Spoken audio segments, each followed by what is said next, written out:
Donc, dans cette vidéo, nous allons voir comment importer la template dans votre cours. Donc, après avoir présenté cette template dans la première vidéo, dans cette vidéo, nous allons voir les étapes à suivre techniquement pour faire l'importation. Dans la vidéo prochaine, on va voir comment personnaliser et modifier les éléments de la template pour contenir vos propres fichiers, etc.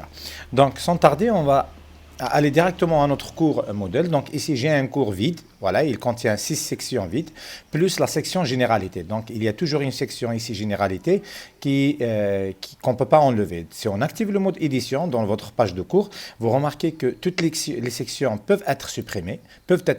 Pardon. Voilà, ici, supprimer la section. Celle-là aussi, la deuxième section, ainsi de suite.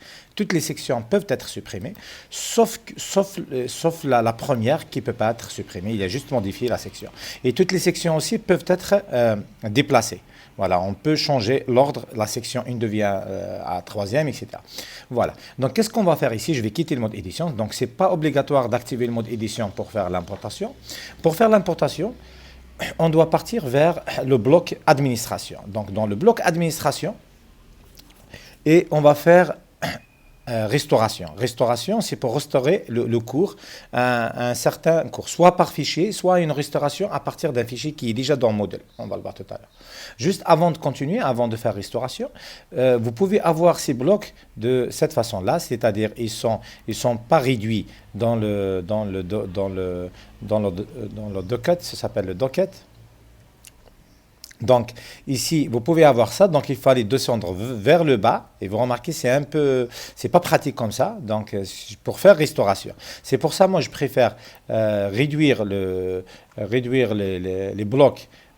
Ici, c'est mettre le bloc dans le doc, c'est pas le docket, dans le doc, réduire dans le doc, et toujours, on va avoir les deux boutons, bien, tous les blocs se forment d'un bouton ici, se forme d'un bouton des boutons fixes sur le volet gauche comme ça, et c'est plus pratique. N'importe quel endroit où vous êtes dans la page, vous pouvez partir vers navigation, administration, ainsi de suite. Donc je vais faire administration et je vais faire restauration.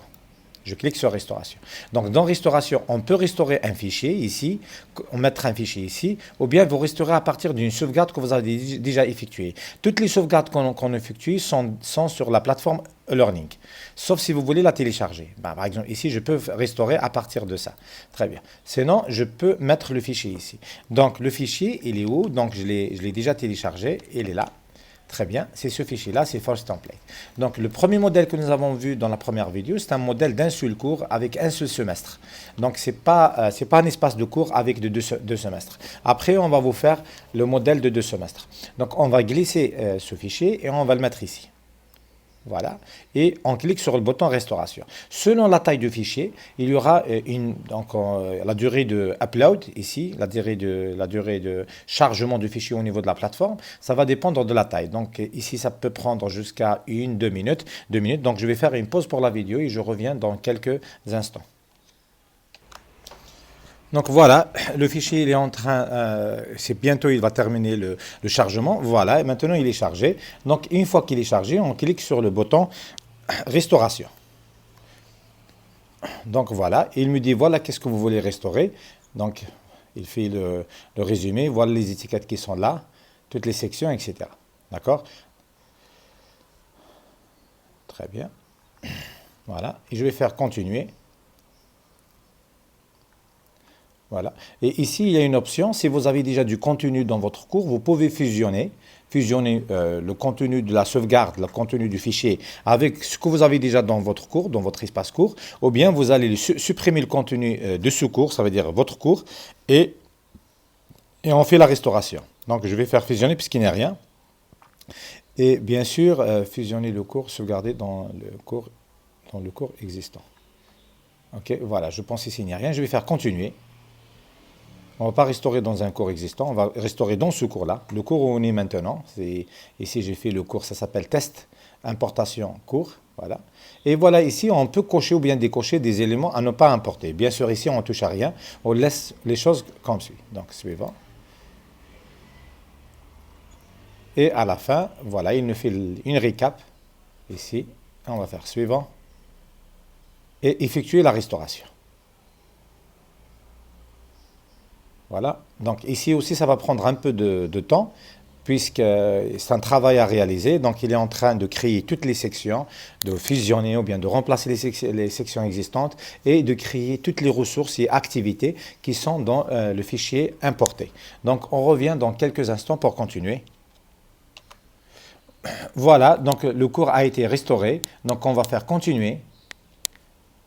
Maintenant, on est dans l'espace court. Voilà, notre espace court ici, voilà, il contient toutes les rubriques que nous avons vues dans la première vidéo avec l'image d'accueil ici, une image d'accueil du cours. On peut faire une image GIF, etc. Après, il y a le menu, le menu de la page. Donc, il y a toute la structuration de la page, généralité, la définition du cours, bien la présentation du cours, bien du module, fiche contact, les prérequis, les objectifs. Et bien sûr, ils sont cliquables, tout ça fonctionne. Voilà, donc le cours, il a été bien importé. Et on va voir dans la vidéo prochaine comment modifier les éléments. Bien sûr, tous les liens marchent bien, ok? Donc ça permet de cliquer sur un lien et de se mettre sur une position. Et on va voir ça aussi, comment le faire dans les prochaines vidéos. On ne va pas le faire dans la troisième vidéo directement. Et bien sûr, on a dit qu'on va créer, Inch'Allah, une playlist, une série de vidéos d'utilisation générale de modèles pour bien comprendre tous les éléments liés et nécessaires pour modèle. Donc, voilà, je vous dis merci et la prochaine vidéo, on va faire la personnalisation dans notre cours.